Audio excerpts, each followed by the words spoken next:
La filmografía del director Martin Scorsese siempre se ha caracterizado por presentar personajes que en una circunstancia realista veríamos como moralmente incorrectos. Desde su primera cinta, Mean Streets, podemos notar su fascinación con exponer al mundo criminal en sus películas, pero es justamente la manera en que hace que conectemos con ellos lo que hace tan bueno su cine.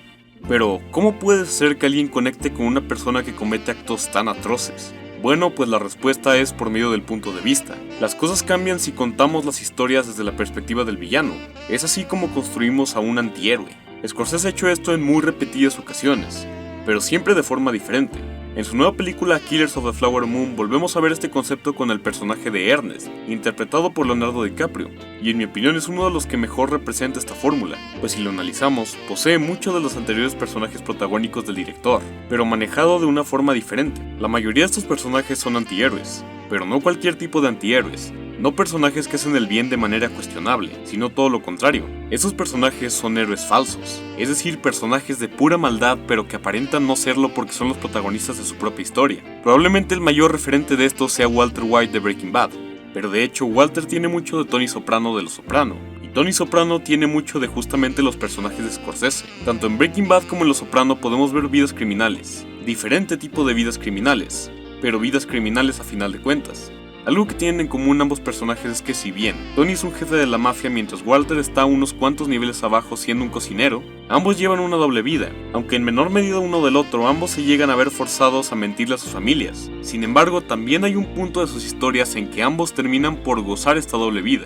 Pero la clara diferencia entre estos dos es el punto de su respectivo arco que las series presentan.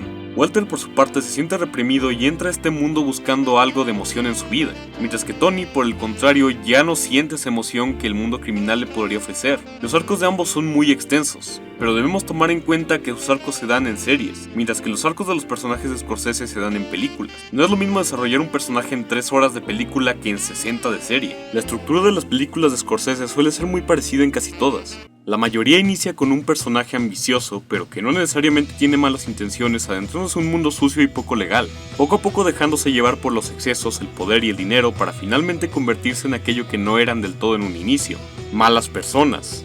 Todo esto mientras sus mujeres, que son una parte central de estas películas, sufren las consecuencias, aunque por supuesto cada película tiene su manera de contarlo. Creo que el mayor referente en esta tendencia dentro de las películas de Scorsese es Goodfellas. Si bien no es la primera vez en que Scorsese lo maneja, sí es en donde lo perfecciona. Lo interesante en Goodfellas es que Henry, el personaje de Ray Liotta, no se cuestiona sobre los actos que él y sus amigos cometen, sino hasta el final de la película. Al contrario, él admiraba a los mafiosos y soñaba con ser parte de ellos. Sin embargo, sí se siente en él una mayor bondad que en personajes como los de Robert De Niro y Joe Pesci, pues Henry siempre deja las cosas sucias como última opción y trata de alejar a la mayor cantidad de personas relativamente inocentes posibles de sus asuntos, mientras que sus compañeros son más sanguinarios y disfrutan realmente de sus actos. Para empatizar con un personaje moralmente malo siempre tiene que haber algo peor, mismo recurso que vemos en Breaking Bad, Los Soprano o hasta en Game of Thrones, cuando nos presenta personajes peores que los protagonistas que en la mayoría de ocasiones rivalizan con ellos.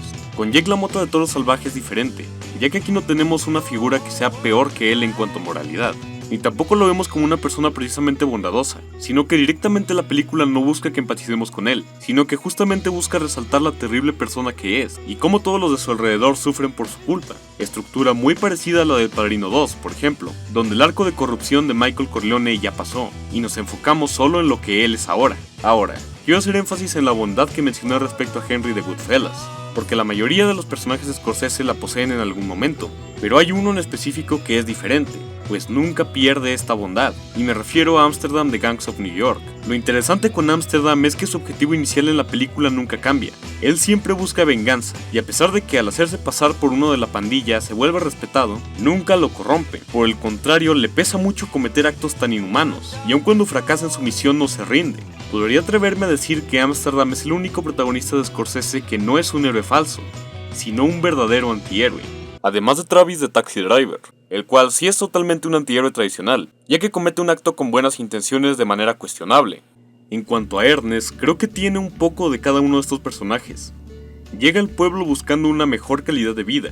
Esto no precisamente es malo, lo que sí lo es el cómo lo hace, a base de aprovecharse de los demás. Por lo que creo que podríamos decir que Ernest sí inicia con malas intenciones, pero esto no significa que carezca de bondad, que sí la posee cuando se enamora de Molly, y en mi opinión no la pierde a lo largo de la película, más bien la transforma en culpa.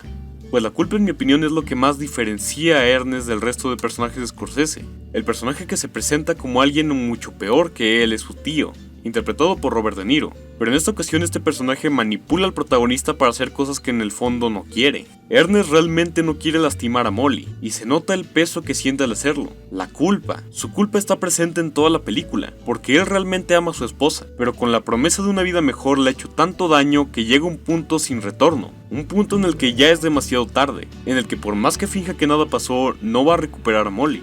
Ernest es de cierta forma el único personaje de Scorsese que en el fondo no quiere hacer lo que hace, y sufre por ello. Lamentablemente, y al igual que todas las personas de su alrededor, termina sufriendo las consecuencias. A final de cuentas, Ernest, así como Henry, Jake LaMotta o Jordan Belfort de las películas de Scorsese, es el villano de su propia película. Y lo curioso es que justamente dos de los personajes que mencioné anteriormente son interpretaciones de personas que existieron en la vida real, así que supongo que no es tan descabellado. Supongo que todos de cierta forma somos los villanos de nuestra propia historia, como estos personajes, que a pesar de creerse el lado bueno de la historia, no son más que unos malditos desgraciados.